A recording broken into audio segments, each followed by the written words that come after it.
I am ready to call the meeting to order at 6 p.m. And I ask everyone to join in the Pledge of Allegiance.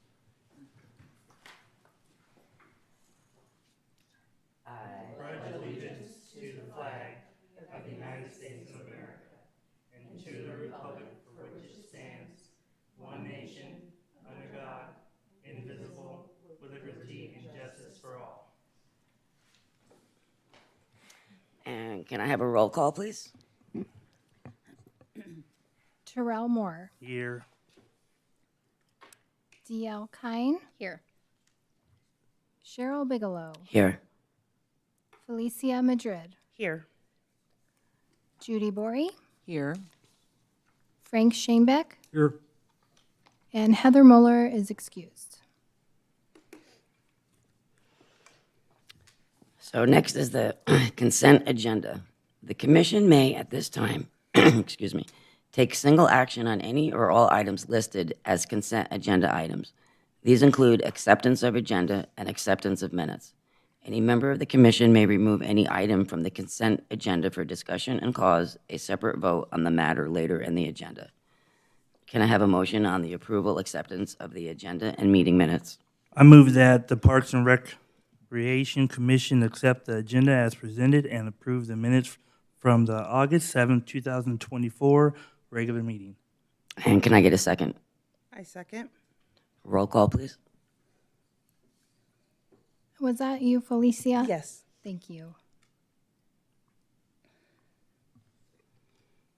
Okay, Frank Shanebeck, Yes. Terrell Moore, Yes. D.L. Kine, Yes. Cheryl Bigelow, Yes. Felicia Madrid, Yes. Judy Bory. Yes. Heather Muller is excused, and that motion passes. So next, do any commissioners have anything to share for the month of September or August? You look like you have something. I'm just processing that it's September. Alrighty. So let's see. We visited the new Painted Sky Park at Blossom Rock, and it was really beautiful. There was like a little hiccup that I know they're working out, but our park rangers are so awesome, and they came and turned the lights on for us because, as you know, it's hot. So we were out there at night after dinner. So. But my girls loved it. They didn't want to leave, and I just can't wait for the weather to get cooler so we can spend more time there. What else did we do? Oh, we went to the Last Splash. That was fun. They had a lot of fun. I went down the water slide. I had to. I'm like, it's like either the fast one or the one that you have to, as an adult, push yourself down. Yeah. So that was a lot of fun. We played with noodles and. We kind of went in the evening, so we missed some of the games, but I know that there were games and stuff too. So I might have attended something else, but those were the last two things we did. I feel like I blinked and the month of August went by. So I survived one of the hottest months and all Right. of the insane temperatures, but we're going into my park season where I'm really involved. So there'll be more. I attended the garden party, and that was a lot of fun. You know, I have to say, it was fun to watch the kids painting, birdhouses and then also taking seeds. So that was a great event. So thanks again. What time were you there? I was there too. I was there right at when it started. Oh, so was I. So I forgot to wear my Parks and Rec shirt, and because I kind of, went to show my support and stuff and take pictures, and so I'm sure a lot of the moms must have thought, "Who is this lady that's just walking around?" I'm like, "Oh dang, I don't have my name tag or shirt on." No. But that was really a nice little setup there. Terrell? Good. So, very busy for August, but that's normal, It's very hot, so hopefully everyone stay hydrated, right, to include me. I do want to mention in regards to the art panel, as we're more, with me being on the panel, we're kind of in our final phases of picking the pictures, and there's more to it to where soon we'll have some art over in the library and also over in the the window in front of the MGC. So stay tuned. Will that come like to us to vote on?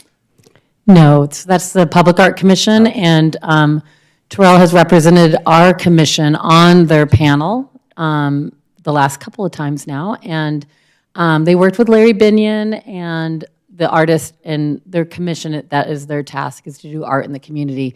I will tell you, it is all fabulous looking. I'm so excited for people to see it, but if you wanted a sneak peek, their next meeting is next Monday, and so their agenda should be up, and you can actually, on their agenda, click and see all of the renderings.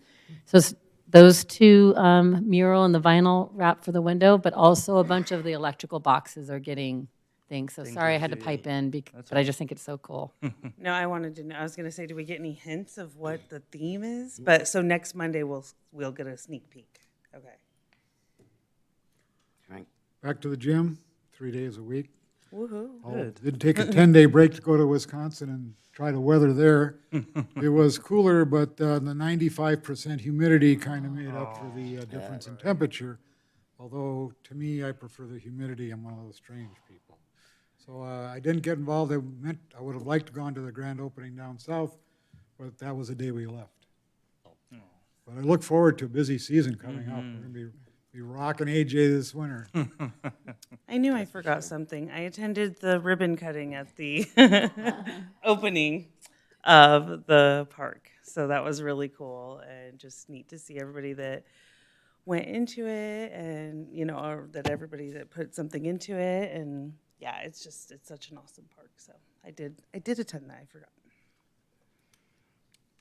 All right, anybody else? Next is a staff report, and we'll hear from Parks and Rec Director Liz for her staff report. All right, thank you.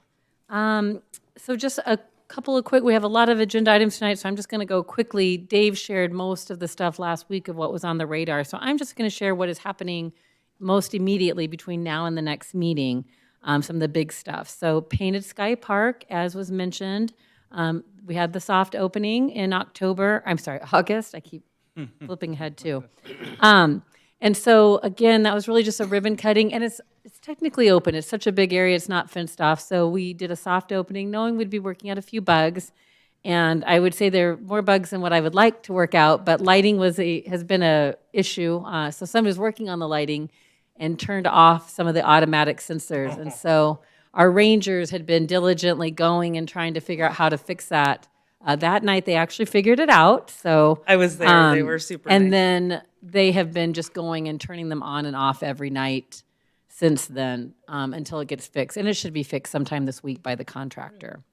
The other kind of just technical issue is a few little things of, lights in the restrooms. Some of the gates at the dog park aren't shutting quite the way that we'd like, but it's also not 20 or 30 people there right now. Right. So it's not the end of the world, but definitely not things that we like to see. The contractor's been great, though. I just want to remind you of where we're at in this. So since the developer built it, right now it is still technically under Brookfield's ownership. Mm-hmm. It'll get turned over to us officially in the beginning of October, where our maintenance contractor that we are working with the Alliance, they will start taking over in October. And so we'll have a little bit more hands-on at that point in time. So right now we're really working closely with a contractor to get some of those things. The other thing I wanted to point out in case you hear in the public, two things. So the first one is that while we only are planning to have a Wednesday maintenance day for the dog park right now, because they're just trying to bring that grass in a little bit more aggressively, it's cut down really low, and so they're mowing twice a week and then putting on quite a bit of water. And so we put out signage that lets people know that the maintenance days at the dog park temporarily are Tuesday and Friday. Next week will be the last week of that, and then it'll be back to just mowing 1 day a week. The other thing that any of you that follow on Facebook know that while we had a lot of people sharing and excited about the park, we also had a lot of confusion. And part of that is because of what we learned is that there's Google Maps is showing the right address and showing it in Apache Junction. Mm-hmm. But unfortunately, Apple Maps, if that's what you automatically go to when you click an address, it's showing Santan Valley. So both Brookfield and the city have put in multiple requests since learning of that to have that updated, but there's nobody to physically talk to. So we just keep putting in requests, hoping that's going to change. But if you could help us to share with folks, we had a lot of people on social media that, well, a few really key people that really went in and kept showing their screenshot and explaining to people that we've annexed that area is indeed Apache Junction. Felicia, thank you for your comment on there. I thought that was really nice. We had a lot of people, just as we all said, are going to be concerned that we have this nice new area down in this area. Yes. Well, we also have a lot of nice facilities in our northern area. They just happen to have been built a long time ago. We'll be having a lot of other new things. That's where we're investing in our rodeo grounds. That's where we have our multi-gen center. Those things won't be down there. So we are one community. And so, again, I really appreciate your comments on there of just saying some of the great places that we do have and how fortunate we are to have this one. So that was also another big theme throughout where a lot of people were very thankful for having that facility. So we're really excited about that. Any questions on Painted Sky before I move on to the other quick announcements?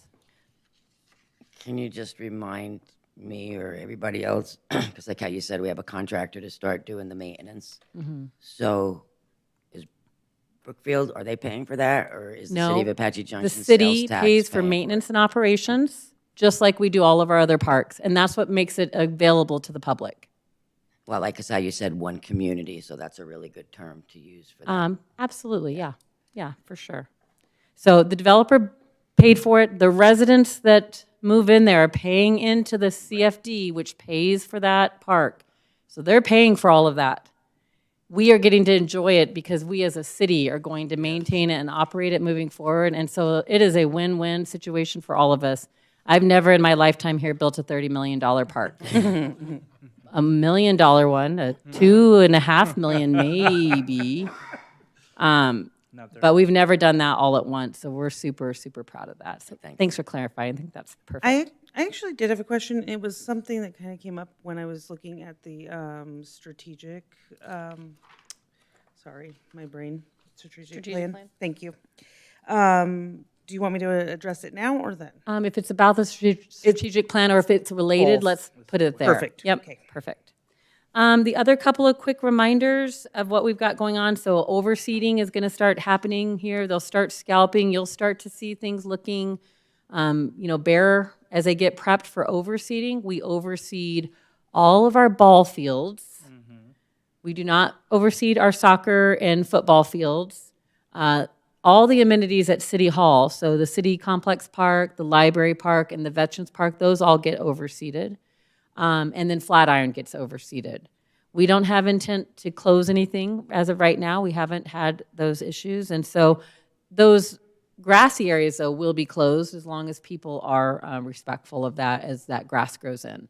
At the dog park, we will not be overseeding, but we will be doing, there will be a week or two shutdown as we do some fertilization and aeration that does help. We will not be overseeding the dog park. We made that decision last year, and that was a good decision for us. But at that same time, we'll be doing the ADA entrances, we hope. So we're hoping to be able to finish all that at the same time, so there's only one closure. It might be a little bit iffy. I don't know. I don't think Dave has he gotten an update on that? No, right now we have it closed for 3 weeks. Okay. So we're trying to do both of those, but when that reopens, the entrance will be much more ADA friendly. We're extending a lot of that sidewalk and the concrete that's at the entrance so that people don't just have that little space to get into and then they've got to commit to going downhill and uphill in the grass. They'll be able to take some kind of a little bit more gradual of a route off to the sides, and it'll just be a little bit more ADA friendly for our facility. So we're excited about that. And then rodeo grounds design will go to council at the end of this month to work on the contract for the architect that will be doing that design. We are asking to do the design of phase 1 and phase 2 only right now. Those are the areas that we think could realistically be funded in the near future. There is no purpose in designing phase 3 if we're not quite there yet. And so we also had money so that we could start with a couple of the amenities. And the two that we really want to focus on this year that if we could get done is those portable, the portable horse stalls and the big ramada that would be near the restroom. So really more for all of the events to take place. So that design contract is just going to council. The pickleball design was awarded by council, and we had our first meeting with that architect firm, and they have a lot of wonderful ideas. If we had unending money, they have many thoughts for us, but we can definitely get our 16 and a Ramada and some really nice design out of that. We will be involving some of our pickleball enthusiasts that have been the most vocal in that area to let them weigh in a little bit and give some input into the things that they're looking for there. Perfect. And that's all that I have for parks for now. Christie. You can go ahead and read the next one. The 24-700 or the 24-701? Yes. 700? Thanks. Okay, We presentation. just finished 700, so you can do 701. Okay, that's what I thought. So next is presentation and discussion and update on upcoming events and activities presented with Jamie. Good evening, Council Commission. I'm upgrading you. Good evening. Good evening, Got promoted. I am going to do a little bit of a brief report tonight just because we do have a lot of extra stuff to present on. But I do want to share August was certainly busy for us. Our Saturday swim lessons were full. We did continue, and we still have water activities going on at the pool, even though the pool is closed. We did have 300 swimmers on our last day, and we already have people saying, but it's still hot outside. So while we understand that, we just no longer have a workforce. Right. Our Fairy Tale Fair, which was a joint collaboration hosted at the Multi-Gen Center with the library, had 450 kiddos and their parents come Incredible. to. Garden party was at 160, and our family bingo night rounded out with 275. Wow. So again, those free drop-in family events are doing very well. Also in August, we did meet with the Daughters of the American Revolution, who did approach us at our last commission meeting, inquiring about including us in some of the local chapter events to celebrate America's 250th birthday celebration, which is in 2026. So just keep that in mind. And we will talk a little bit more about that as we get to new business. So we do have some plans for that, and we'll share a little bit more to come here shortly. So in September, we have our first concert coming up at the park, our first Power Wheels Derby. So if you know anyone who's got a battery-operated Power Wheels and wants to come out and show it off, they can do that. And then also Mad Science Night is towards the end of September. I love that you guys feel guilty when you don't get out and volunteer and you feel that need to be a part of, the community, which I never want you to feel guilty, but I do appreciate all the support you guys give when you can. Mad Science Night is one that, if you can, we need lots of volunteers to run science projects, and we would love to have you guys be able to come out for that event in particular. Are we supposed to contact you about that or just show up? Who do we see? So if you guys either contact me or Jared. So if you keep us straight, Jared is the coordinator of that event, and he will put you to work. But if you can't, just reach out to me, and I will connect you.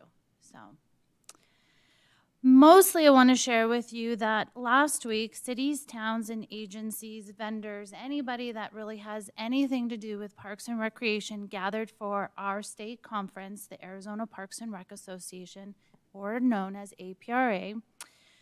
We gathered in Tucson, and that conference is held to be able to, for our staff, our higher level staff, to get education classes. They go through trainings.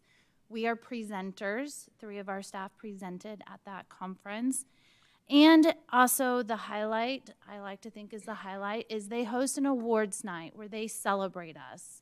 And we submit awards, and we compete with each other for the best of the best. And if you are lucky and skilled enough, you get to go home with a trophy. And we took home 2. So Incredible. It is very competitive. There are 22 categories. There were over 120 submittals. And we took home 2 of the most competitive trophies there is to compete for. So tonight, I'm really happy to share 2 videos that you may or may not have already seen on social media. And so I would first like to share with you the recipient of the Outstanding Sports Program in all of the state of Arizona was submitted by Gary Gartner, our sports coordinator, and he was awarded for his parent-taught program. I'm not going to give too much away because we have a video that will tell you all about it.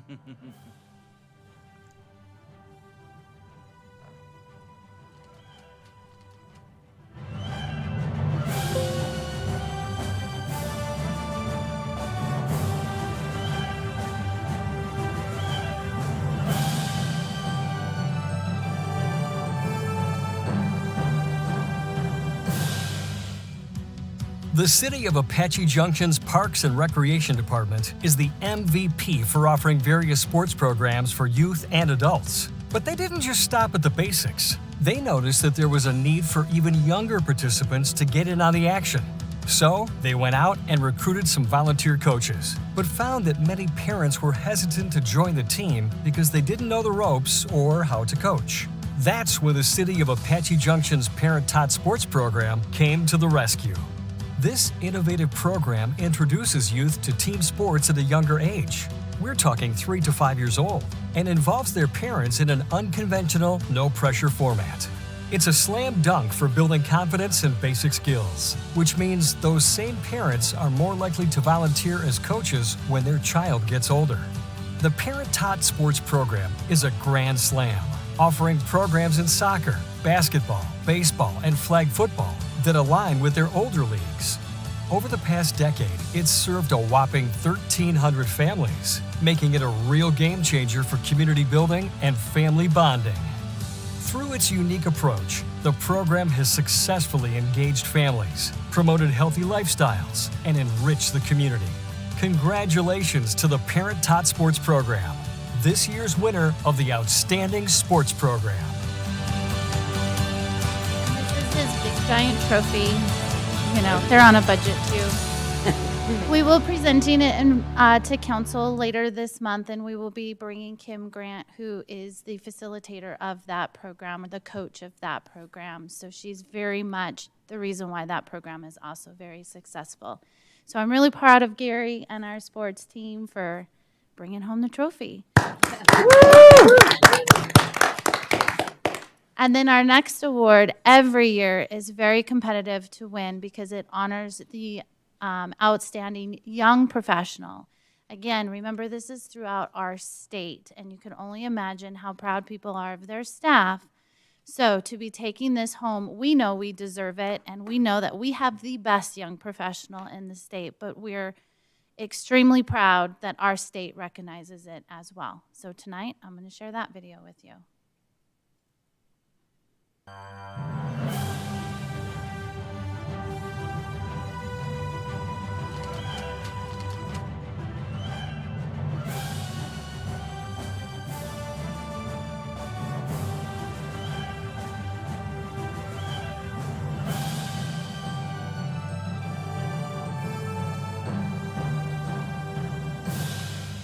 Riley King started her illustrious career with Apache Junction Parks and Recreation in 2015.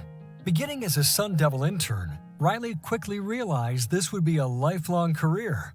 She advanced from senior recreation leader to recreation assistant and is now thriving in her current role as the department's management analyst. Riley grew up in the Apache Junction community and finds passion and fulfillment in serving and giving back to her community. As the daughter of Apache Junction's police commander, Riley was very involved in AJ programs and, of course, was well-behaved. Riley is an APRA member and currently serves as the editor-in-chief of the APRA magazine. She also participated in the creative team for the Leash Up Cleanup statewide campaign in 2021. Additionally, Riley has volunteered at every conference she has attended, assisting at the golf course, registration table, and awards banquet. She is always where anyone needs her. Riley took the initiative to create a team of coworkers and significantly enhance the department's social media presence. By creating content that spanned multiple departments and utilizing various mediums, she has increased awareness and attracted thousands of new viewers.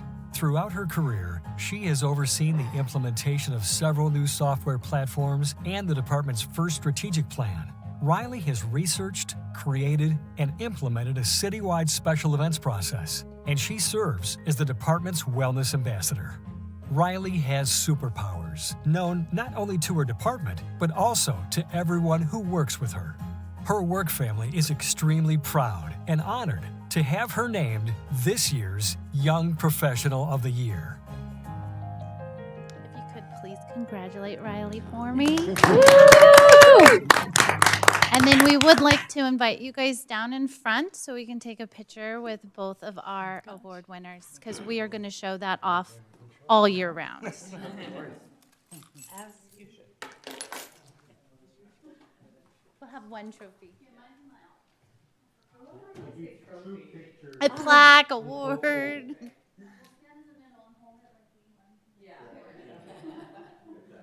Let's go closer, because I got to fit all you guys in. You guys are all going to have to get super close.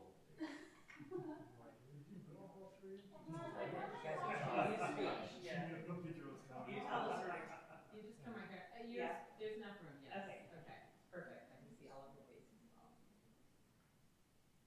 One more. Thanks, guys. Congratulations. And you look very beautiful, all dressed up. Trifecta. Triple threat now. Yeah. So that does conclude my report for this evening. Does anyone have any questions? I think we're just all so proud of this, Park and Rec Department. It's just awesome. Amazing. Make it easy to brag about you. Well, now your standards are real high.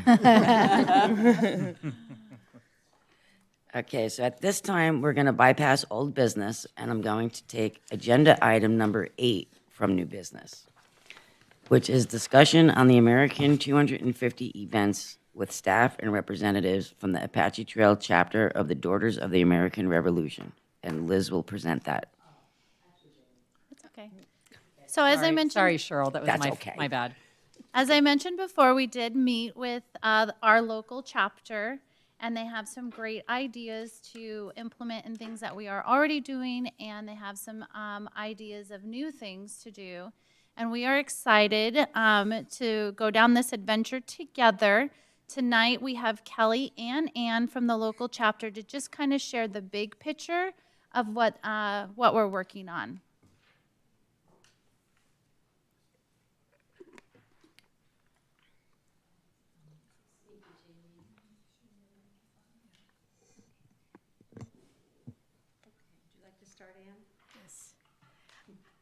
My name is Ann Island, and I am the chair of the Apache Trail DAR 250 Committee.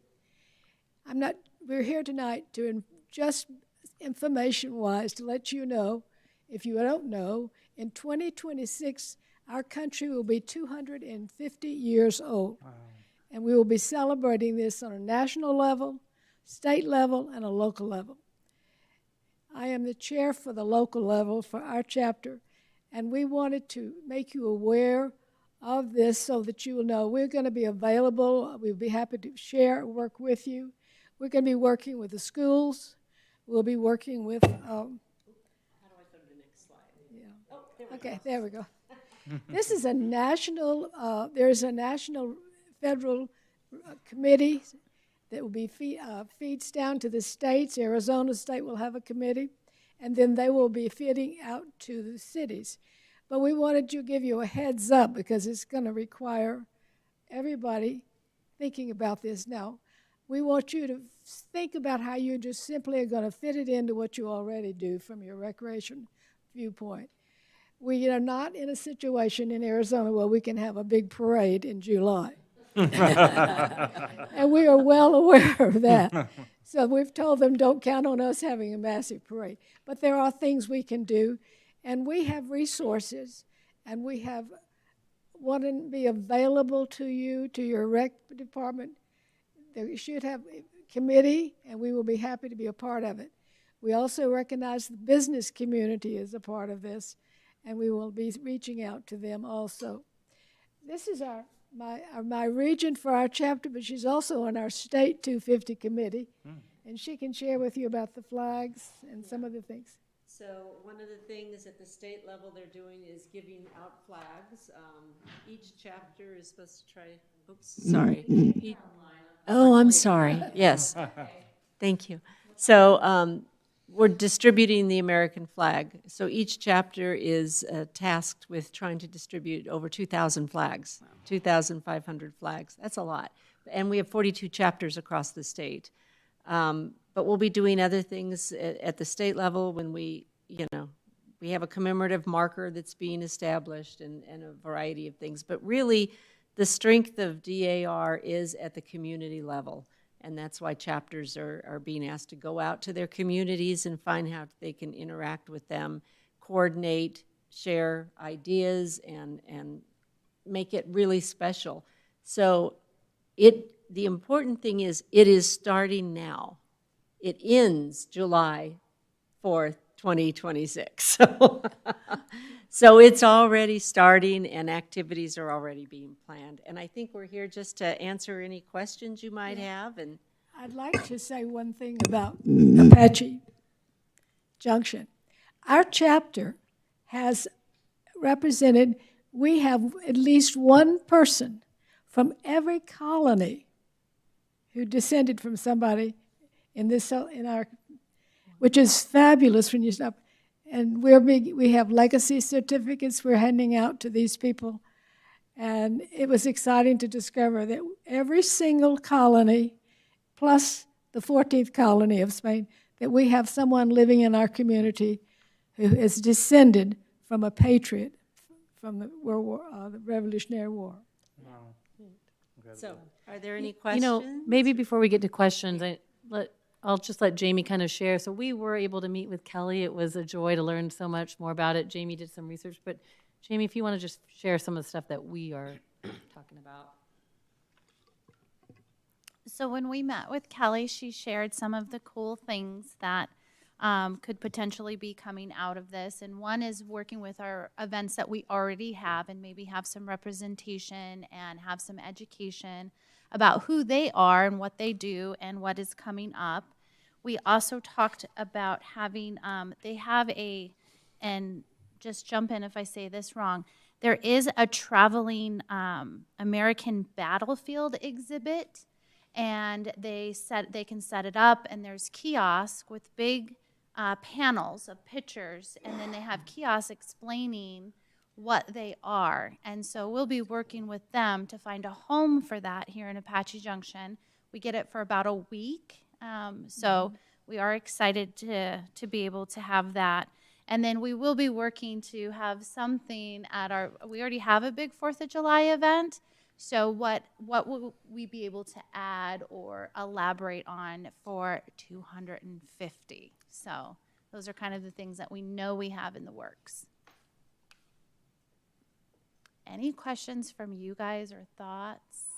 No questions, but that's pretty awesome to be able to experience what we're going to experience here in July 2026. So very excited to see. And I will keep you guys updated through the recreation updates as we progress and start to solidify things. And I think also just as you think about other places that you represent, sharing the information. So again, I think the idea is also just to spread the word and let people know how they can get involved. We're going to be sharing with the Lost Dutchman Marathon. When we had the Centennial event, they took on the Centennial logo for their shirt design. There might be, not for their whole design, but like put the emblem on it. So again, just looking to see how can we commemorate that so none of us will ever have this event again in our lifetime, Right. or something like this. So it's pretty spectacular. But other questions? Can you put like a little flyer or something together that can be shared social media or handed out to businesses and stuff? Yeah, I'm sure that as you guys start. I'm actually I've actually been waiting to see if the state establishes a logo, a branding guide, that all the communities can use. And I would expect that to happen. They have met. We've been a part of some of those meetings, but I think they're just having a slow time. They just appointed all of the representatives at the state committee. So it's moving, ever so slowly, but it's moving. But we can definitely share out the word through any of those. Once you get more information, just passing it through us, we can share through social media and a lot of other avenues. And we will have a proclamation through the city. And the technical term is a semi-quincentennial event. Nice. I'm glad you said it. I've been practicing. How large is that battleground, and what kind of space were you looking for that? So it's 500 square feet. I have talked to the library. They're excited about maybe hosting it. There is one little hiccup with it, but we're trying to figure it out. It should be monitored at some level, maybe not somebody sitting there, but have close proximity. And where we were thinking of putting it was in the very back, which might be an issue, because there are those, the panels probably are no problem. It's the little iPad kiosks that might be a little bit of a issue. And there are 12 7-foot by 3-foot panels. Wow. So, lots of wall space. Yeah. So we're working on it still, but. Well, maybe the library can just rearrange that whole back area for a week. That's what I said. We actually talked about moving the book things which are on wheels. Absolutely. They're on wheels now. But Right. but they're being great, so we're working, and we do provide insurance and everything for it. So It only happens once every 250 years. yeah, Right. That's what I'm saying. I'm sure the library is willing to accommodate. so we're looking for a Revolutionary War guard to sit there with it. That would be awesome. I'm not Frank quite that volunteering. old. Thank you, ladies. Thank you. Thank you. Thank you.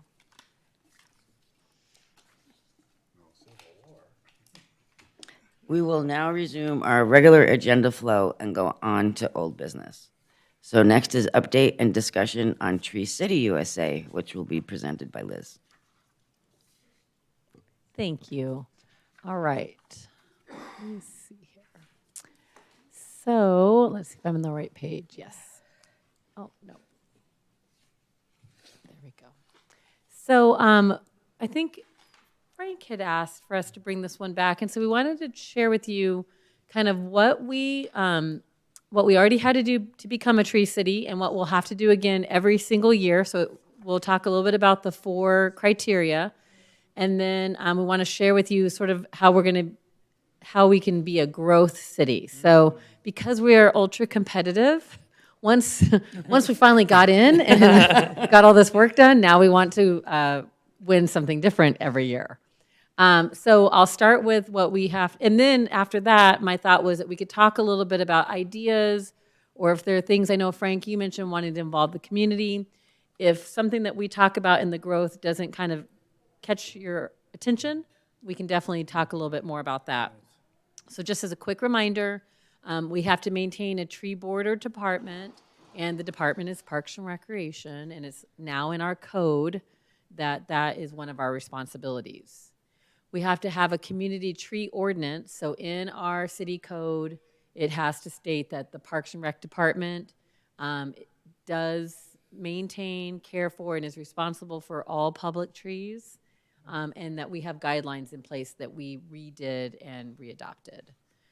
And then we have to spend at least $2 per capita on urban forestry, so that just means that basically approximately at least $80,000 of our budget has to go towards trees, the care of trees, fertilization, water, all the things that are involved in trees, and we easily meet that. You know, our tree trimming alone would, and our guys' time alone would handle that. But we had to submit all of that with our application, and we'll have to do it again this year. And then the 4th criteria is that you have to celebrate an Arbor Day, which we have this last year, and we'll continue to do that each year. So that's how we became a Tree City USA, and we have to maintain those to keep that status each year. But then we learned that you can also win a growth award every year. And we don't want to do all these at once because every year we want to win. So I'll try to bring these up a little bit more clearer here in a second, but I'm also going to show you how to get here yourself. So if you're super interested and you want to know more, you can go and look here because there's a lot of detail in this. So in order to win a growth award, you have to basically get at least 10 points. And every one of these little ideas or different types of categories are worth anywhere from 1. Some of them are actually worth 10 points if they're really, big, hard to achieve, I guess. So there are these 5 different categories. So building the team, so things that are to do with your staff or with trainings, measuring trees and forestry. So we already have a tree inventory that we've never submitted before, and we are right now updating it. So we'll be able to submit that this year for the very first time, and that will definitely get us points. We'll get to how much points these are later. There's some that are in the category of policies and plans, not our most exciting one, but we'll look at it.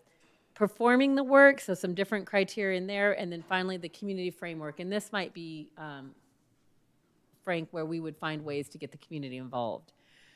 So then you can click this, and then you can it'll show you just the items that fall under that category, but also if you scroll here, if they were in green, they were related to the budget. If they're blue, they're related to whatever that category was, measuring trees and forests. But you would go through, so there's like 50 of these, if not more. And so there's definitely some things that we are currently doing right now that we know will win us points. So for example, let's see if I can find the arborist certification right away. I almost can't see, so. You just pass it. Did I pass it? It's right at the bottom now, Okay. Yeah, there was an arborist exchange. bottom left. On the left. All right, so Shauna Hash, our new North Side maintenance, she actually has a major passion for trees, so she's going to be part of it. We have a small committee in our department, but she's currently already been working towards her arborist certification. Dave is already an arborist, so I mean we could list him, but he was an arborist even last year, so that doesn't seem fair. But we could actually get all 10 points this year just by her certification if she gets that by.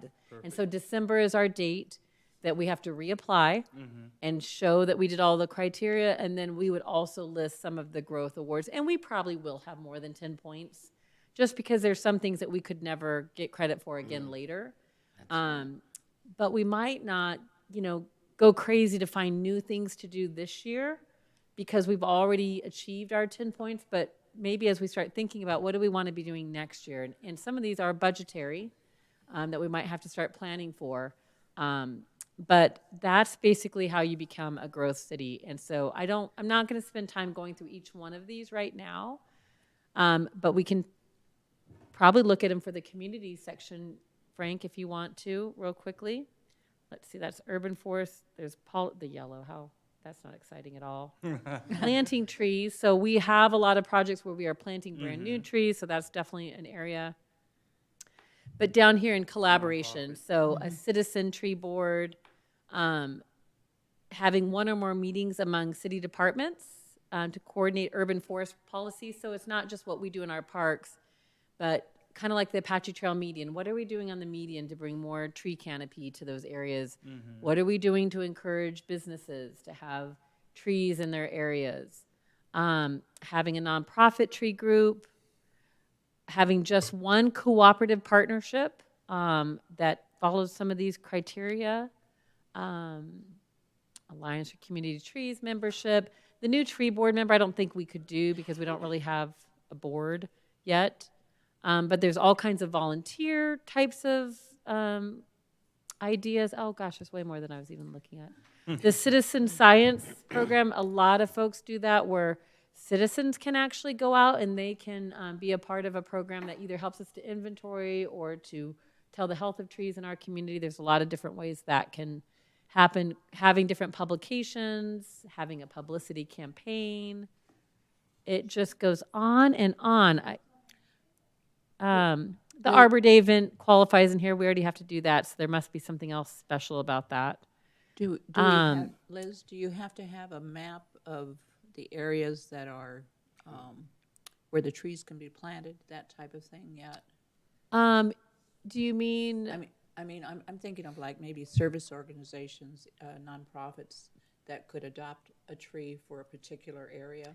Yeah, so currently people could reach out to us to donate a tree to be planted. We really probably wouldn't adopt letting people care for our trees until we maybe established a really robust volunteer program, mainly because we are responsible for doing everything correctly. And so really it is trained professionals that we want to have doing that. But we do have the ability for people to donate to a tree, and we do have locations, but having a map where people could know where they could donate, and then maybe somewhere down the line. So we now have an outdoor recreation coordinator. So in addition to Shauna, Elliot is also on our small committee. I forget who else already. We had our first meeting. Jared, because of special events. Thank you. So Jared with special events, he's on our committee. But Elliot will have a lot of these things that will logically be happening anyways, because they are part of the things that he's doing to promote the outdoors. So who knows? There might be a whole group of volunteers that we end up training that can help with a lot of those things and be able to go out, or a nonprofit organization that might want to be doing that. I think, did you mean, when you said a map, this is what I'm thinking, a map of where the trees are planted? Yeah, That's what the tree inventory is. So we will have that. We will definitely be submitting that this year as one of our items. It's worth almost all of our points also. But I mean, will a map be shared like to the public? It will or to be. So right now, just like, I don't know if any of you are familiar with the development map on the city's webpage. Well, they have a series of maps. They created one for us with just our parks, and it actually has dots. We could make it visible so that our tree inventory could be seen. And somewhere in the future, when we get close to doing our application, we'll show you what our inventory looks like. It's pretty awesome. So during COVID, one of the things we started doing, especially with our rec leaders that still wanted hours, we'd closed facilities. We were trying to find other projects that were meaningful that needed to be done, but that they could do physically distance or outside. And so several of our part-time and full-time recreation staff, actually, they are the ones who started our tree inventory. So they went to every park. Like Prospector Park has something like 180 trees, which is not even fathomable to me. It doesn't seem like that, but there's just areas that are just a ton of trees. City Hall and MGC. So they inventoried every single one of those, identified their species, took a photo of it. It's in this really robust tree inventory, because one day our city is looking to have asset management software that would actually, all of our benches, all of our trees, all of our everything are in this software, and we do our inspections and maintenance through that. So we had been building it for that purpose, and we never had time to do it. The parks team would never have time to go out and, inventory and take all the data about each and every tree. But we had this opportunity during that time frame, and it's definitely proven. We've shared that with multiple different agencies that were looking for tree data in our community. So it'll be a neat thing that we already have in place that we'll be able to share there. So yes, we will have a map, and we could absolutely make it viewable for the community in some way. We'll just have to think that through. I'm going to tell you, while you're thinking of other questions, so arborday.org is how I got here, and that is not, in my mind, really intuitive. I thought it was like some other whole organization, but it's arborday.org, and if you guys go there, then in our work is where Tree City USA is. And so that's what you would click on, and then you just scroll through a whole bunch of stuff, but at the very bottom is the growth award. And when you click on that, it will go right into all those categories and ideas and things that we might be of interest. What else? Wow. What I was looking at is our parking lots in the city. And I noticed Walmart has got quite a few tree islands in it. Right. But some of those tree islands no longer have trees in them. Same as us, I know. All right. And so how can we as Tree City USA partner with these private enterprises to encourage them, You know, whatever that, means possible, to Yeah. increase the tree canopy on their, especially parking lots, Right. because the asphalt's just, that's all the heat island effect. Mm-hmm. So the more shade we get, and the more shady of a city this is, the better off we are. Yeah, so in the planning department, in our city code, land code, it is required in every new development, and that doesn't matter whether it's commercial or any kind of multifamily type of place, all parking lots have to have islands. They have to have landscaping and trees. So in the beginning, we start that way every time. And then what happens is that a tree dies or it gets blown over and then it doesn't get replanted. And that happens with us as well at times. In the islands, it's really difficult, especially if it's a mature tree, because in order to get it out, you pretty much have to break up a lot of the concrete, a lot of those things. So I think figuring out ways, like you said, are there funding sources? Are there other ways of helping to make that happen? I think that's definitely worth exploring. I know that I pass by some of our areas that we haven't replanted, and I feel sad that we haven't done that as well, but I know it is difficult, but I'm sure there's some sources out there. Right now, there is a grant through Tree City USA, through Arbor Day.org, and they put that out not very long ago. So there might be some things like that that are meaningful for us. It doesn't have to be some huge project. It can be just trying to revegetate some of the missing trees or getting irrigation back to them again. I know I talked to lots of residents that are happy when their tree is down because now they don't have to clean up after it, and they don't understand how valuable it is to their property, and providing shade. They're really just thinking about, how can I not have to clean up all this mess all the time? The nice success project is what happened on Royal Palm. Those trees have really taken hold down there. We are so lucky that those were planted when they were, because they missed they already had 2 to 3 years of great weather before we've had these really bad drought years, and we don't water them at all. Wow. There's not one single thing that's done with those That's anymore, amazing. other than Brightview does trim them now. Right. But it's really nice. So more things like that. I think those are all other good I ideas. look at the parking lot at Ace. Okay. Ace Hardware, that Yeah. whole complex there. Some of these parking lots are never going to get filled again. And just to leave that asphalt sit there to heat our city up day after day was why. Right. What else can we do with that asphalt? How can we talk the private enterprise into doing something? How can we provide city encouragement to do that? Yeah, that's a great idea. I wrote that one down for sure. I agree with Frank. I like the idea of creating partnerships to make these things happen, because we know, as we've discussed, like funding is not going to just come from the city.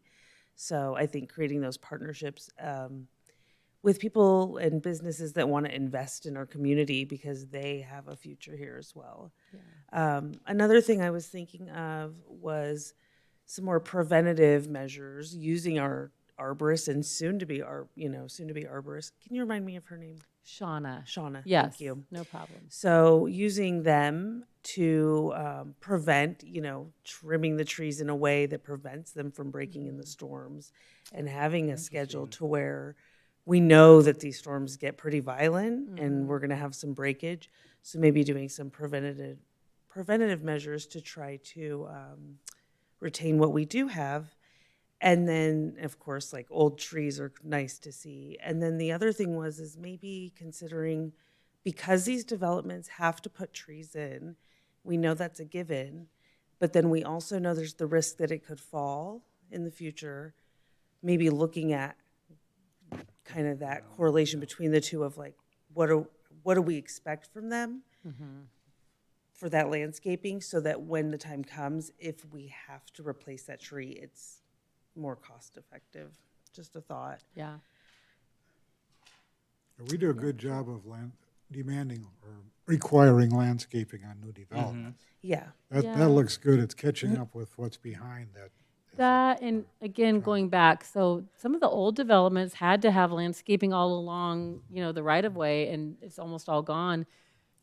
It depends on if a code case gets opened up, if somebody complains. We just don't have the amount of people or the enforcement teeth to go and say, again, are we going to put a lien on their property? I don't know. There's some really tough things that have to happen in order. Unfortunately, most people, well, I shouldn't say most, some people don't want to do things unless they're forced, and they just cost money, and those are challenging decisions for them. In our department, though, for preventive maintenance, I think that's a great point. So we actually, this last year, so think about 180 trees in one property, and trimming is one thing, so we lift all of our trees. Thinning is what we really need to do, and there's not enough resources or time to do it. So last year was the first year that Dave started contracting with, we started putting in the budget extra money for thinning one section at a time. And so I want you to think about, so City Hall, we did it at one section of that area, and it cost $20,000 just to thin something like 15 trees. For our guys to be able to do that, they have to be able to be on, pretty, like either on ladders or other types of equipment. We have to have a chipper, so we share one chipper in the whole city with Public Works and all those. So those are just resources that we have to get. But I am really proud of our team. So they've identified all their areas, and they are on a rotation for thinning. We don't have to do that every year, but getting it on that rotation and being able to perform some of that will protect a lot of them for the future. So it's definitely on their radar.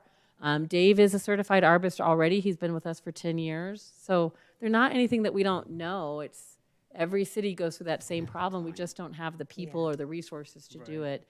But they're coming up with some pretty creative ideas. So it's definitely on our radar. Yeah. I thought when I saw you scrolling, I think it was the brown maybe of yeah, it would have been recycling and reuse. Okay. I had shared with you before that I garden and like to put mulch in my yard because it really cools it. Yeah. And so I thought maybe knowing that we have a chipper, but maybe that's an investment that also works into this growth city.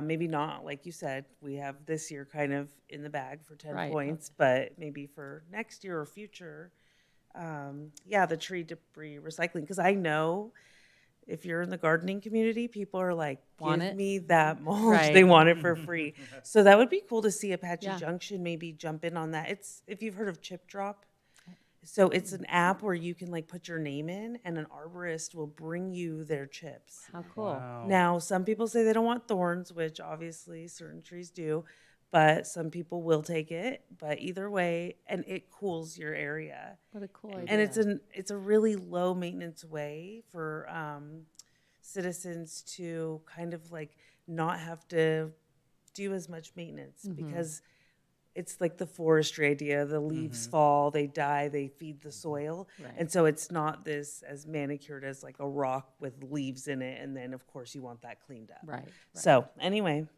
Great idea. yeah, that one. Chip Drop. Chip Drop is, the app. Private, I'm pretty sure. All right, so that's my update, and we'll try to periodically bring that back up. I think in December when we're getting ready to do our application, we'll let you know where we're at and what we decided on and what we'll be submitting. Thank you. Thank you. Thank you. And next, we have the presentation and discussion on the update to the Parks and Rec strategic plan presented by Riley. So we are going to get your guys' questions and ideas so that I can take them back and create a draft for you to bring back next meeting so you guys can look it over and see if I got everything you wanted in it. We are also working with our park staff and our recreation staff to add what they want to do for the next year in the future, so they will also have their opinion on what goes in here. So the easiest way that we thought to do this is to go to each section, let you ask questions, give input, and then we'll keep going until we get to the very end. While Riley's scrolling there, I do want to just emphasize, though, that we are going to take back feedback.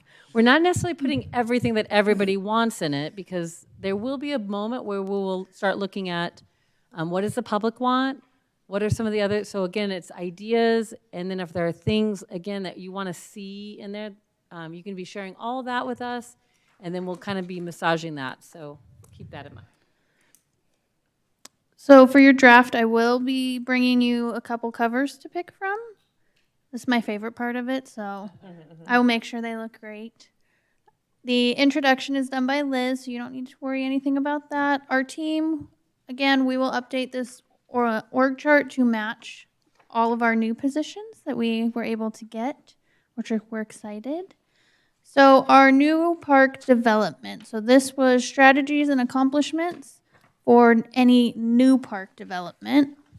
So as you read through these objectives and policies, was there any questions that you had on any of new park development or any comments on this part that you want to give us?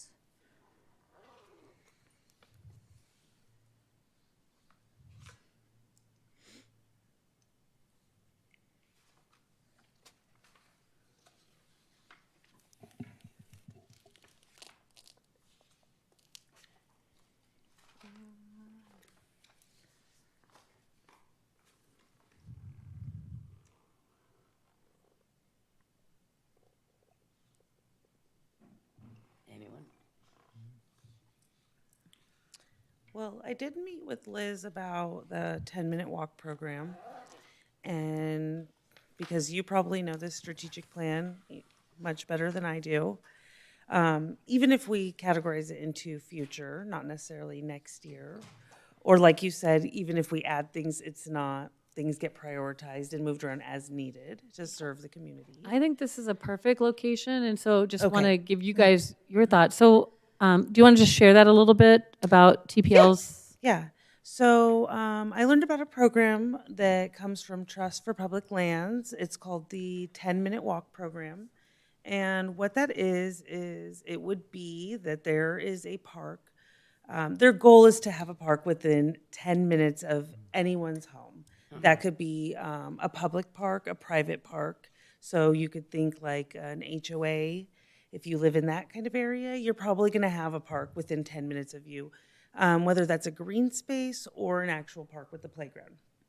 Then there's going to be areas that have private parks, maybe like a mobile home area, being that we have an older population and demographic here in Apache Junction.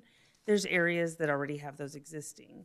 But the reason why I found this interesting was because I happen to live in an older neighborhood, which there are these spotty ones around. And I had always just had the idea pop up, and I know I'm not the only one, of park, like space where there could be a small green space or like a micro park. And it would be within 10 minutes of anyone's home. So for me, my main goal in bringing this to Liz and the department was really because we have some great facilities, we have great parks, but not necessarily every resident can get to a park. Maybe some children, their parents can't drive them to the park, or residents may not have a vehicle. So my main thing was identifying those areas that I kind of called like a park desert, where a citizen doesn't have access to that space close to home. And also considering lower income areas where, for example, they may not be able to get to the park that is a 5-minute drive. So yeah, I had just brought that to her to talk about. Of course, funding is always, it's not like you adopt it and they just throw money at us. Right. So, but it is something that I wanted us to see and maybe like partner and see if there's anyone interested, or spaces that are kind of like almost a park, and even in conjunction with Tree Revamp. City USA. So if anyone that's has kind of- questions, I do know a Yeah, little so bit. that's but- kind of the background of it. Yeah. And in the strategic plan, so the very last policy is we had said in our 10-year general plan that we want to have a parks master plan. So in the meantime, we have the strategic plan that is annual.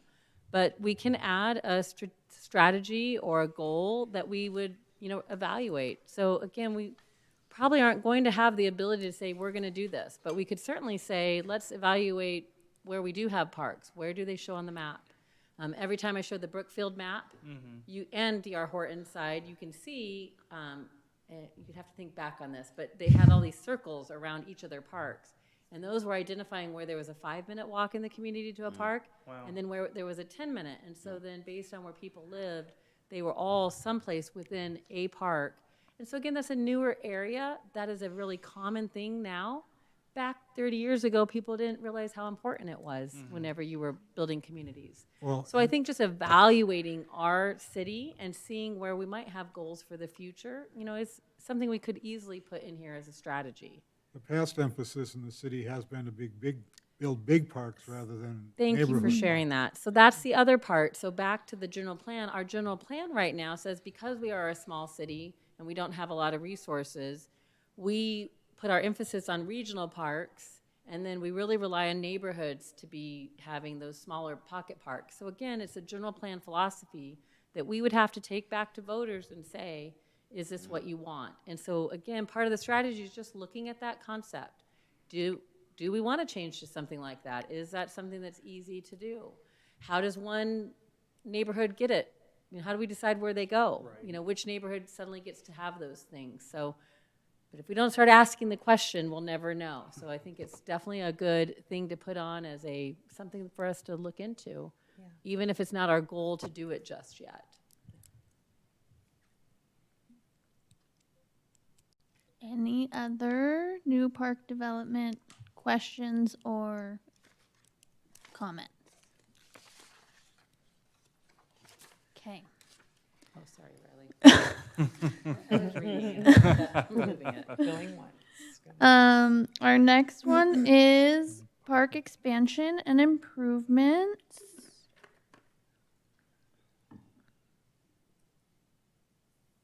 So this is, again, any parks we already have, expanding and improving on those amenities. And don't feel like you got to go through this and come, if you haven't read through it yet, so that was kind of the homework last time, you're going to have another chance to go on. But if there's not something that's coming to your mind right now, just put it in your mind to be thinking about it. You can send us an email, you can set up time, or you'll have another opportunity at the next meeting to share any last thoughts. Yeah, one thing that comes to mind as we talk about the rodeo grounds having phases, Flatiron had phases, and we've gone so far, and now I feel we're kind of leapfrogging a bit over those phases, and maybe we want to re-examine the phases of Flatiron. Yeah, I think there's some real reasons, though, why we look at not adding more ramadas. You know, we're really struggling at that facility, and that funding, you know, where are we going to get the biggest amount of, you know, once we own the rodeo grounds, does that become the shift? Right. 10-minute walking parks, that becomes the next shift. There's all of these different things, which is what a master plan is really good for. And when we go back to our community and start asking some of these questions about our strategic plan, I think that'll be some important things. Where do community members want to go to? Right now, I'll just be honest. I mean, we've had this conversation multiple times. Families don't feel comfortable coming to Flatiron. That's just all there is to it. They've tried. We've done a lot of things. It's not happening. We have a lot of really great events down there, though, and once we do that, we have a lot going on.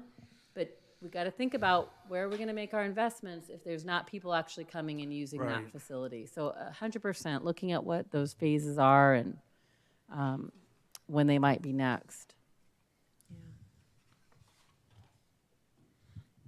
So we can add that to our list of things to ask the public, too. I think those are both ramadas. How do we reclaim Flatiron? Well, we've done a lot of things to do that. We're that. working at it, but Yeah, we've done a lot of things to do that. How do we get the community's mind reclaimed to Flatiron? Right. We can do a lot of things, and I think we are. I think there's been a lot of efforts made, but how do we get around to convincing the community that it's a good place to go? The way around it is to fence it in. Yeah. You know what I'm saying? And that's not feasible. not That's not feasible. really It's conducive, exactly. A Like that good really event, would yeah. be the only way. Fence it in and somebody there with a key to let you in, and that's not. We'll have to work on that. Yeah, unfortunately, I mean, I know I don't want to keep us here too long, but unfortunately I do think Flatiron, you know, was a worthy investment because of the opportunity that it was, but it also, I think, it's like, you know, a moth to the flame. Like it shined a light on what an issue in our, not just parks, our community is. And so now I think we're having some growth pains with some of the, you know, homeless population going up. We've seen, growing up here, I've seen the same people, and there was something that happened regionally and nationally that changed that. Right. And so I think it's unfortunate, but yeah, I'm glad that we're able to still use it for events. And I would just say during event season, it's used almost every week. Yeah. So again, it is Yeah. still, Yeah. we had a very small investment there. And the whole purpose of that park was to have a place to have events, so we weren't closing down roads. Yeah. And we've accomplished that. So it is an amazing facility. I don't want anybody to think it's not. But I think to Frank's point, just thinking about, we have multiple phases of there's a dog park planned for Prospector. You know, we made a conscious decision. We can't afford that. Our dog park was going to be at where it is now, at Dutchman Right. Dog Park. So I think just revisiting those is kind of what you're talking about, Frank, right? Looking to see. Revisit. Okay. Oh, here's an idea. Because really, you know, the biggest complaint with Flatiron is the splash pad. So I wonder if there's a way to maybe fence that part in. Yeah, we've been talking about all those. So these are all good ideas. Go on. I agree. That has been brought up. So yeah, thank you. And that could be an improvement. You know, there might be, Yeah. that might be something we want to put here, is to do some improvements to make, that might be the way of really looking at it, is making it more family friendly. And I think those are things that could absolutely be listed as strategies. So this is the time now to be thinking Yeah. about what we want to look at. And also maybe that ties a bow around Flatiron too, to say we've brought it to where we're going to bring it to for now. And like you said, we're now shifting over to the rodeo grounds. Like we did have some phases planned, but you know, maybe the last investment is this one thing, and then that's kind of it. And that way the citizens do know, you know, this is it for now. So.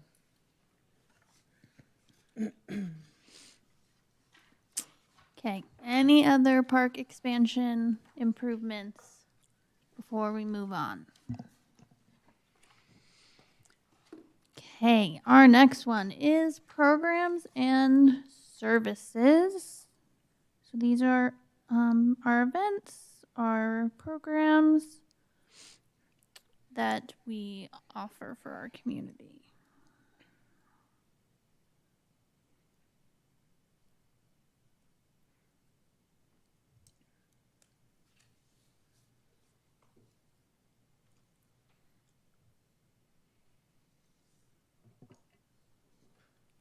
I take that as we're just amazing. And Well, moving right along. honestly, We will keep growing our attendance numbers, and we will make sure everyone has something to do on the weekends. I did want to Yeah. mention that, so that'll be a big part in this. In these ones, it is a little challenging to do it that way. There's another page that sort of has our new, what we're going to do new. But on here, Riley and the team, they'll be updating all these numbers so we can kind of share. And this will be our second year, so we'll be able to see comparison. There's things that might have grown, and there might be things that didn't grow as much, and we'll be able to reevaluate that when we see those. And to just share a little bit, I know I've mentioned, you know, working on a new event and some collaborations with some of our horse folks. Transitioning some stuff out at rodeo grounds is definitely on our forefront. We've done some focus groups at the Multi-Gen Center to be able to make sure we have well-rounded programming there and that our members feel that they are being listened to. We plan to continue that. So just as you're looking, that's my mind frame, my mindset, as we start to work with our rec team next month and to where they also foresee taking some of these things. And bringing in like the Bluegrass Festival that's going to be coming in January, I think, January, February. I think that's awesome. You know, those type of events, bringing them, Yeah, superstition festivals. yeah. I did have an idea when Liz was talking about our new park, Painted Sky, and having those 3 new dog park areas. And we would love a dog, but we're just not in a space to have a dog right now. And my kids don't let me forget it. So I was thinking that because we have that space, and then AJ Paws and Claws has a need to adopt, but also just to get the dogs their enrichment, if we could host events where the community and AJ Paws and Claws kind of come together, and it's sort of an outreach. My girls would be there. in a Jamie can heartbeat. share what we've done this last Oh. year and what we'd love to do more of if they were able. Yeah. So we have partnered with our local animal control here in AJ, and they do use our reserved area to exercise their sheltered dogs. Now, again, those are their volunteers that come out. But there might be an even further extension of that, where maybe we can invite some people to come play with the dogs, and it's just not their volunteer. But there are legal, Yes. yeah, there's that. But we have done, and I would encourage to come to the dog park events, even if you don't have a dog, if they want to be around that. So we have trails and tails. We have some hikes up at Silly Mountain where they're dog friendly, and we encourage people to bring their dogs. But you could just bring your kids. I did wonder. I was like, we're the Yeah, family that I is just mean, here they're to not, unless it says on there must have dog. I mean, it's just maybe it's must love dogs. visit. But Yeah. we have some events that have been hosted at the reserved area with like pictures with Santa Paws and the Easter Bunny and stuff like that. But yes, and Painted Sky. And also, like you guys have done a ton of great events where they invited both animal controls to come and they brought adoptable dogs that people can play with. I mean, we've Yeah. had probably 4 events like that in the last year. And so I think we're having some of those. Getting them to be able to bring them is sometimes the tough part, but I think those are great ideas. And Jared and Jamie and the team have done some really great things with that. And definitely Painted Sky will play a lot into this because now I have more space to program and we have different amenities that we've never had before, such as a lake. You know, that's pretty impressive for us to have that. And just some of the outdoor classroom that they have in that area. There's so many more possibilities for us to be able to, and we will be using all of that when we're looking at these objectives and our strategies. Yeah.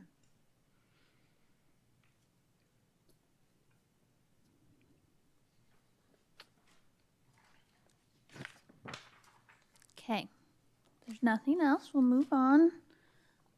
Marketing and promotions is our next one. Riley, Yes. on policy 2.4.2, faculties or facilities, whatever word it's supposed to be. Is that misspelled? It is. Thank you. We'll make sure it gets fixed.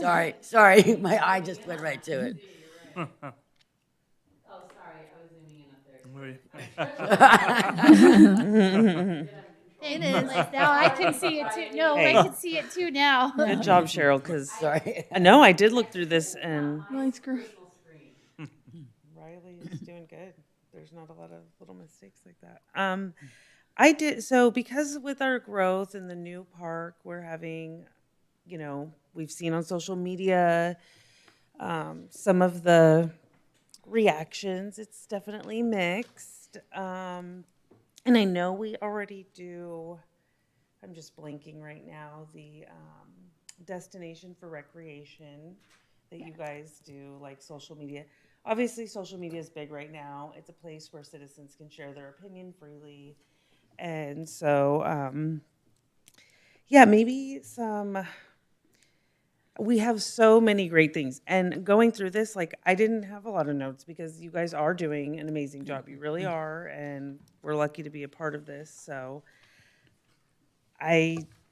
but for that, I just wonder if there's something we can do for social media to kind of reach out and let people know in maybe smaller segments of, you know, what we have available to us. Because there is a lot of growth. There's a lot of people coming in even to the, you know, the existing areas of the city.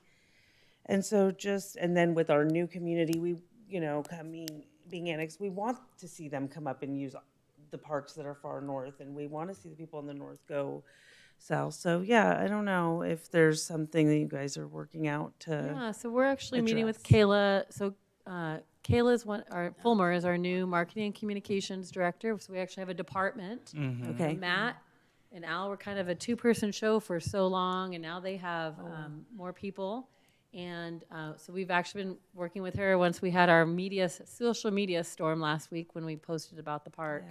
Yeah. We're sitting down with her and our city manager just to talk about, you know, listening to what we heard, that not taking it so defensively, but really taking it as, hey, here's what people are thinking, and how do we start re-strategizing our message and making sure that we're getting other tidbits, not being afraid to put out something new about it, but really thinking about how we're going to message to folks so that they understand a lot of that. So I think that's a perfect example, and we're definitely going to be working with them. I think we're super excited to just have the team that we do in the city manager's office between Matt and Kayla and George and all of those folks to kind of having a little bit more of a team to help us also with some of that. Yeah. Our staff does a great job of it on their own. Anything else? So They this do. this year, so our marketing team, we try to pick a theme for the year. Okay. And so this theme for our year is Did You Know? So if you've seen our social media, you've That's seen great. posts come out that said, Did you know? And it's trying to inform people of, did you know we have scholarships for youth? Did you know that we have a pool that is open 7 days a week? Did did you know this about what we offer already? Yeah. To try to get a little bit of a funner way to post. Hey, this is all the great things we have. So that was our theme this year. Now with Painted Sky Open, once we kind of feel like we're ready, we'll do a post about that. Me and Liz had also talked about when we opened Dutchman Dog Park, we did a video of like, this is what you should do when you come to the park. Here's some great ideas, stuff like that. So we had talked about doing one for Painted Sky. Our videos get way more views and reactions than our pictures and all that. So Oh, our yeah, 'cause marketing the team, videos are so fun. our marketing team has also tried really hard to incorporate a lot more videos to get people engaged, because it's much funner to watch somebody talk about it than sit there and scroll and read. So Right. Yeah. we are trying to keep people engaged with the videos. Yeah. And- I love the did you know? Like, did you know there's 180 trees Yeah. at Prospector Park? No, I mean, I You know, didn't know that, so and that's really Frank's cool. suggestion of the welcome bags. So they have continued doing those at all of the new developments. I think those are some really great Incredible. ways to get to the new folks.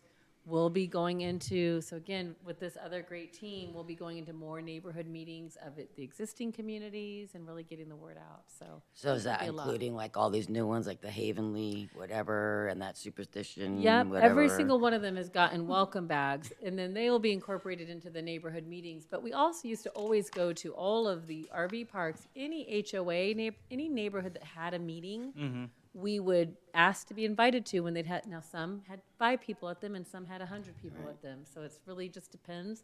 You know, some of our neighborhoods, we don't have a group that meets. But it's still a way that we have of communicating what's going on, and the people who do show up tend to get a lot of great information. Yeah.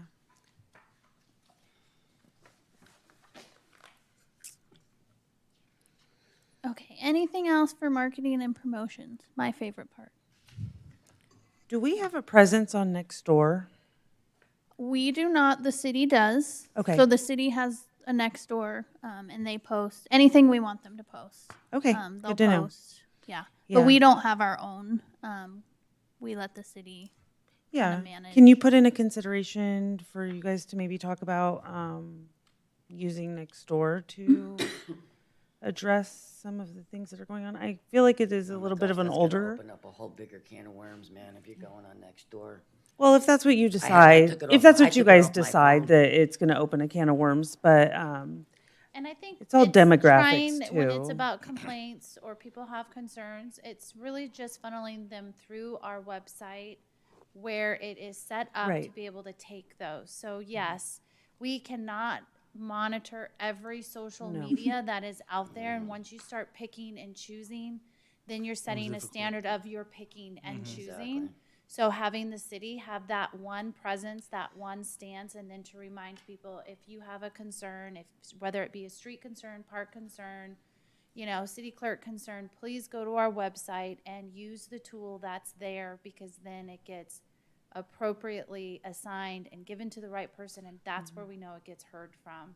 So it does get tricky. Even Yeah. Facebook and all the AJ group, like there's so much. and that's what I wrote was citizen park education. I feel like the information is there. We just don't always know where to look for it. Like when I had the issue with the lights at the park, unforeseen issue. It's a kind of a glitchy thing that just happened. I use social media to go scroll and look for the ranger. I was like, I saw that ranger post. That's who, I you know it's there. Yeah. And so I went and, utilized that. And so it's education, I think. the information is there somewhere, so.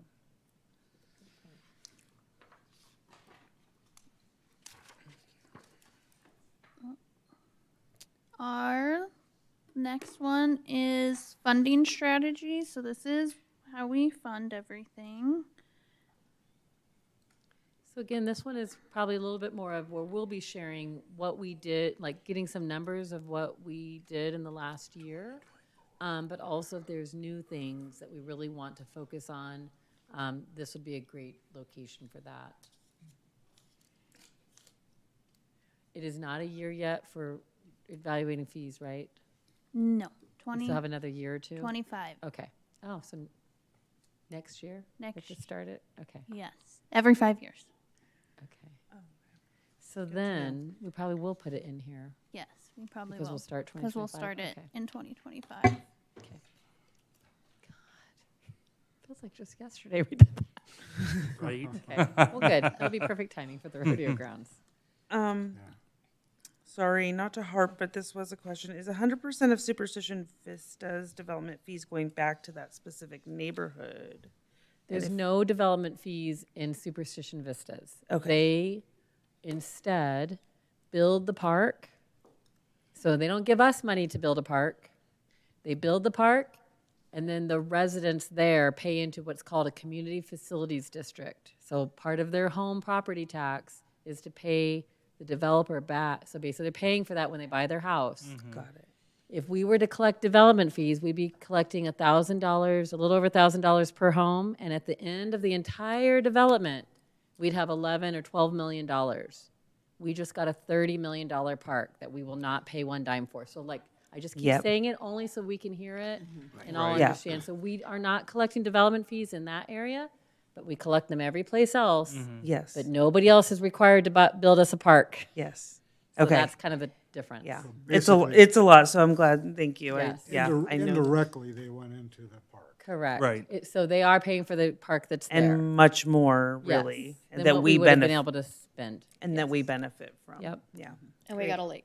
But you know what, to your point, we probably need to add, so if we talk about development fees at some point, and I see them, maybe what, okay. Yeah, we Yeah, probably maybe just we need to can change give a them. better, Is that one maybe that we can says give a better, some other bullet description? points there that'll help explain that. Mm-hmm. So that would be a great place to put it. Yeah, some just education to point people, because this is online, right? This is Yes, it is. accessible, and so that it's, yes, so it's a great resource to send people to be able to see those bullet points. And Right.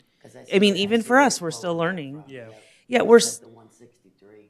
yeah, Yep. and we're getting educated on, I think you've said this three yeah, times. I'm getting educated. Yes. Yeah. It's a lot. It's a It is lot. hard, yeah. And, we also want to be spreading the right information, though, when we are approached or, yeah, so, thank you. Anything else on our funding strategies? Okay. So these back pages, Oh, wait a minute. Go back. Something just caught my eye. The 4,400 offered in scholarships. So was that offered or actually utilized? so this was last year's number, but that was actually utilized. So That's we awesome. scholarshiped $4,400. So we will update it with what we did this year. So all these numbers, like Liz said, we will go through and update, so you will be able to see Okay. the new numbers. So these last pages are our grid. So it is our existing, so for parks and facilities, we have existing sites. And then we have new sites. And then we had last fiscal year, the current fiscal year, and then future. So we will be taking out last fiscal year. Yes. We will be moving over this fiscal year. We'll be adding what we're doing next year and then future. We do already have a plan. Okay. We do already have our capital improvement plan that Liz and our parks team have been working on for what we're going to do each year. So they kind of already have planned out. So we can start budgeting for next year of how much money we'll need. So we have this But if there's future thoughts that you want to give us for any of these sites, we can look into it. We can see if it's already on our CIP plan, and we can tell you where that falls, what year that falls in. And then again, we plan for things and then things change. And so we think we're going to do something, and instead of doing lights next year, we're doing lights this year. Because We got a good funding source for it, so Yeah. we're able to do it in So advance. we love getting things early, but sometimes we have to push things back. So this is ever changing and evolving. So don't think because you see something on here that it's actually happening. It's our Plan. Our plan. It's our wish. And I don't know how the Silly Mountain Ramada and table came about, but that wasn't on here, but it was great to see the bathroom, and maybe I'm just missing it, but all of that going in was from the year before Yes. is why. Oh, So okay. it was part of a grant, and it just got fulfilled at the beginning of last fiscal year. okay. That's okay. Yeah. But either way, it was really great to see that that area got those amenities. Speaking of, I see the butterfly way station install. Did that occur? No. Okay. Where is that at? Can you scroll That it is up for Silly me? Mountain Park at the bottom of Right fiscal here. year 2023. Yeah, so we had a university group that was going to do something Mm-hmm. like that for us, and then that ended up not Okay. coming to fruition. But now that we have an outdoor rec coordinator, we'll be able to actually make some of those things happen. Well, I wanted to recommend specifically making it a Monarch way station. That's actually what it is. It is, It's a okay, monarch okay. butterfly way station. Okay, it didn't say Yeah. Monarch because we are having a drop in population, and Arizona is we are part of their migratory pattern for both the east and west migratory Wow. pattern. So. Interesting. So both directions, and so I just think it's really important, but it's good to know the clarification. So maybe we could clarify that it's actually a monarch. Just keep in Butterfly. mind. So it looks like we have space on this one. Yeah, shorten things because we started running out of space. Okay, got it. Okay. Yes. Yeah, and then it makes more bullet points, right? So I am intrigued by that, and seeing that happen maybe still, and keeping that on there for future or for next year or future. But yeah, good to know. And then I just found some of my information from like monarchwatch.org and desertbotanicalgarden.org. I'm looking at the multi-use trails and open space. There's a trail by what they call the MGC Trail. Is that one on BLM land, or is that? It's actually or on is that state just trust land. private And land? it's or- not truly our trail. It's not a formal trail. It's really a social trail that was created. That we have permission to have people out there, but it's really on state trust land. Oh, it is. So it's not part of our trail system. And they prefer that we don't even add the image of the trails on this next round of our map. Because they don't want them identified. Interesting. We can still use them, but Yeah, word of mouth. yeah. That's a locals only. Yeah. Right. If you know, you know. Right. Did you know? No, not did you know. Can't ever tell. Yeah, if you know. I think you have next year's campaign. The City Hall Park, the additional playground feature, is that still going to be something that's going to be kept for 2024-25? No, we don't. We could. It just depends on whether we get grant funding. So there was a grant that was identified for that, but we did not get it. Okay. Wouldn't that So we have a space for it, and ultimately, as soon as we can have money for that, there's just a small piece that we needed to replace. The big one is going to stay the way that it is. It's shaded. There was a small Yes. piece that we took out because it was unsafe, and we just want to replace it with something. Okay, I see. Cheryl, did you have something? Does that fall into the downtown strategic plan? I don't think. Which one? Which City one? What Hall we're Park? just talking about, yeah, the City Hall Park. No, the downtown strategic plan is like that, kind of the business center Okay. down that area. I was just thinking if it did, Yeah, incorporate it. right. They'll have some play stuff down there, I think. Oh, yeah, but sure, yeah. Okay, we have Superstition Shadows and the Aquatic Center on this page, and then we also have future sites, which some of these will get to be moved to existing sites this year.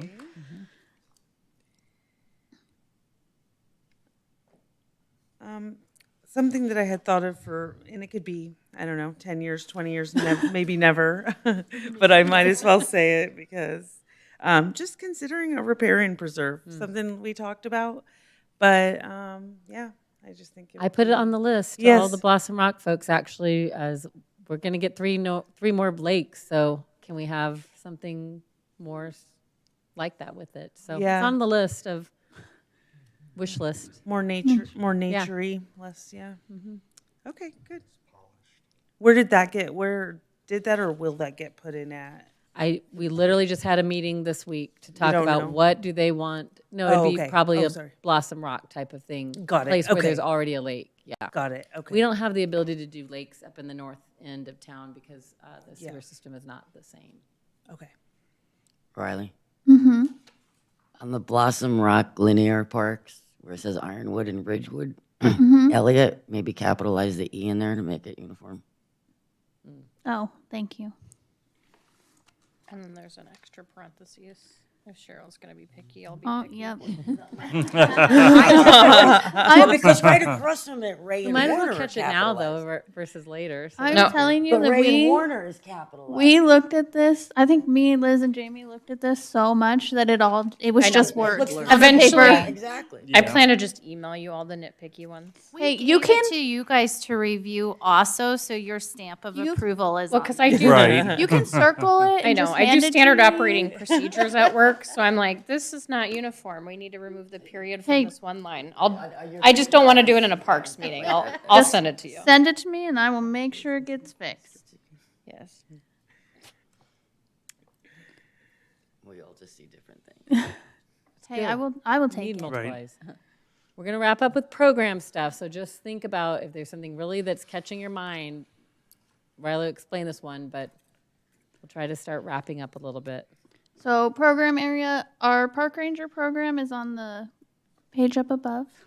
And then we have aquatics events, MGC, senior sports, youth, outdoor, and then admin and marketing. So these are all of our programs, events, not the actual, so like the multi-gen center, it's the program of the multi-gen center, not the facility. Same with aquatics, it's our programs of aquatics, it's not the aquatic facility in these ones. So if there's anything for future that you want us to think about, Is there any way to incorporate youth jobs type of thing under youth programs? You know, like what, babysitting, land, can't say mowing lawns because we don't have many lawns out here to mow. But, different things Raking that maybe gravel. kids could do that maybe Weeding. would be a We can see if teaching- there's some partner groups and stuff. We can definitely look into that. Junior arborists. different- Yes. That'd Youth with That'd be a power cool tools, sharp objects. They're the one they're taking the Take a notes. break. Take a break. maybe a shovel. The increased van use for the senior programs, yes. so isn't that hinges on the funding that comes in, right? Because there's certain funding. It is. does, yes. and we did get some. So I guess, my one thing, so like the Monday afternoon van stopped, I guess, I mean, there's like 3-4 people for afternoon bingo that stay, but when the snowbirds come, there's gonna be more. So it's kind of a bummer because Monday afternoons, it's a struggle because now the van doesn't take them home. So they don't stay for bingo. I don't know what that means. Like we don't do it anymore? Nope. We can look into That's the only thing that got cut out. And the way Jody explained it was, she's like, well, there's only like 2 or 3 people. I'm like, well, when the snowbirds come back, there's gonna. Yeah, And even and still, Yes. those 2 or 3 Yes, I know people- exactly what you're talking about. And yes, as we got closer to the end of the fiscal year and our budgets got tighter, we had to, and again, it only serviced 3 people for social bingo, so that was a program that we did cut. But and I will say we cut it for a shortened period of time, but we did get new grant money, and we got a little bit more grant money. So can it come back? So we can put it on the list to have that conversation Thank you. of, is that something we can add back in? Their goal, though, is to meet the needs of their shopping needs. Do they need to get to the grocery store more? Do they need to have additional funding to get to their doctors more? No, I get that, but you know what? It's really like the socialization is so 100%. And there might be important. some ways Yes. that we change that instead of the van. So again, Oh, okay. all those are things. I just that wanted to bring it the up because senior it's been a teams lot, like a definitely- lot of, even the ones that don't take the van, Right. like, people have just brought it up, so. And I since think saw it that. got to summer and the numbers were down, but yes, the social gonna aspect, increase, when yeah. we're back to 50 people playing bingo, Yep, yep. yes. Okay, thank you. To speak, go ahead, Judy. I was thinking, maybe we've got youths and seniors, but what about singles? You know, like I'm talking, that singles, yeah, that age group, you know. We are meeting with a place to have a paint and pour Oh. in town. Heard about that. So I guess if singles want to go there, they can. We have a lot of activities that are for adults, and so we don't really plan towards specific like groups, like married people versus single people, but our special interest is kind of where we could look at, are there more things we could do that would attract them? And again, this next step is going to be asking the community, what do you want? Right. You know, are there things that you're looking for? What would make singles go out with Parks and Recreation? I don't know. It might not be bingo. Might be. We did also get some feedback after our s'mores and stories of doing an adult version of that. We have talked about doing a ladies' night out at Flatiron Park. We have so many ideas that there's just not enough Not enough funding. There's weekends. not enough weekends. But we are growing, and we're growing in our staff. So that is definitely something. I don't know that we will we have word it special singles, but we might, adult We probably programming. need to add- so Yeah. actually, to Beyond Judy's just point, art right. classes. We could add, we'll have to, Some more and we're gonna be mingling. closing a lot of the administrative stuff because we moved. I think just adding an adult programs Adult like we have for programs. youth programs would help with what you're talking about. Yeah. And then Which we you can add those guys, things. you do have it like on your snapshot. We absolutely I do. just looked at it. We have so- adult interests. It's just didn't make it on here. Yeah, Yeah, I yeah. told Jamie, I was like, I think we forgot it. Yeah, Well, it's kind of mixed in with the multi-gen center. We have some special interest programming in there, but I do Yeah. like the idea of reaching the adult programming Yeah. that is not arts and crafts, that is not bingo, it's not crochet, it's those that might have some, want to get out for an evening. and- Photography taught by Christy. Ooh, you go. I will join. And also, like, considering our pickleball, like, people that are interested in pickleball that maybe don't know how to play, like, an intro 101 we class. do- We just started Yeah. intro to pickleball classes. You can sign up at the multi-gen. Oh, good. Center. I heard, Are we not starting? joking, there's great benefits. Like, it's literally one of the best 100%. things you could do for yourself was play pickleball. And I'm like, I wasn't considering it, but Right. It's a whole cult following, and it's now reaching very young populations as well. I feel like so. we need a commission, like, retreat. Can we to get a go learn team? pickleball.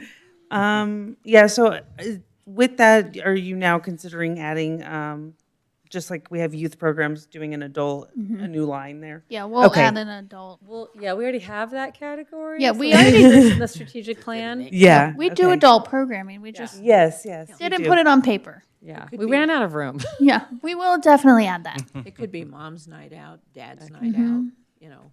Yeah, for sure. Auntie's night out. Oh, that's what I wanted to say was being, Judy had mentioned like youth jobs, and then I was looking at aquatics. Are there goals or evaluations for the junior lifeguard program? So our junior lifeguard program was full this year. Nice. It fills Okay. almost Yeah. every single year. It's not a problem trying to get junior guards. Nice. Sometimes there has to be cuts Right. because there's Yeah. so many, and that's not fun. It's not No, easy. they're the cutest. Yeah.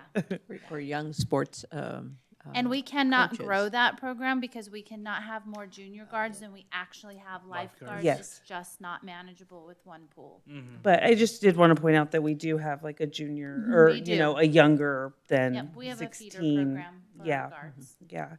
And so maybe it's something that could be emulated in other areas. Yeah, and under that youth programs too, the jobs portion, it could be just coaches, coach assistants. Teaching some of the younger kids to be coach assistants. And we do use our local schools to help referee our games and provide Really? our sports clinics for our kids. So we do Nice. involve that and involve them in there. And then through our YAC program, they have been starting to work and partner with CAC and getting the educational piece of what they offer to get them into the workforce and classes they can even start taking through high school. So Yeah, this is the Youth Advisory Council, correct?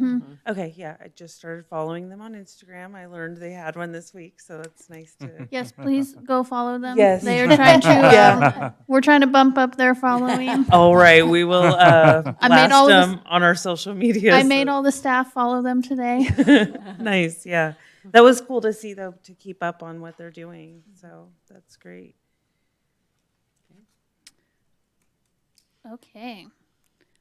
And then the last part is just this map. We are going to clean it up. Don't worry about it. It's not there. I already had stuff circled. So Nope, many don't things even- to say. Don't just exit out. It is not going to look like It's going to that. look completely different is the only reason I'm telling you, and then you Yeah. can respond to it then. This is an Okay. embarrassment. Yeah, do not look at this map. I'm very upset. I think with we may have myself. heard that off the record for Yeah. before. Yeah, it's not there. Don't look at it. You guys are doing amazing. And then our last page will just be our contact, which has not changed. So Yeah. that is what I Perfect. have. We will take this back. We will talk it over. We will get parks and recreation involved. And then next meeting, I will bring you guys your first draft to review, give comments. And then hopefully after that, I'll bring you the final and you'll approve it. Okay. Thank you. Perfect. Can't wait to Thank see you, what Riley. cover I- or cover choices. You'll have choices. Choices, yes. They do. So, call to the public. I don't see anyone, so we'll pass on that one. And for future agenda items, does anyone have anything to suggest or recommend being added to the next agenda? Frank? I did mine, I got mine. I know. No, I'm good. I had to bust your chops. Owen? Okay, so blah, blah, blah. Selection of meeting times. Selection of meeting times. Oh, wait, do I read it and then ask for a motion? Like, do I read regular meetings? Madam Chair, Yes. Regular meeting of the Parks and Rec Commission to be held at 6 p.m. on October 2nd, 2024, in the City Council chambers located at 300 East Superstition Boulevard. Can I get a motion? I so move. And a second? Second it. Roll call, please.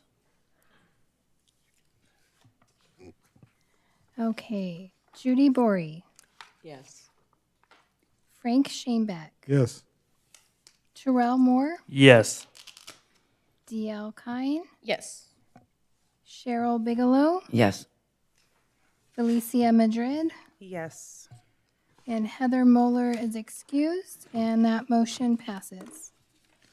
All right, I adjourn this meeting at 7:48 p.m. And I forgot to.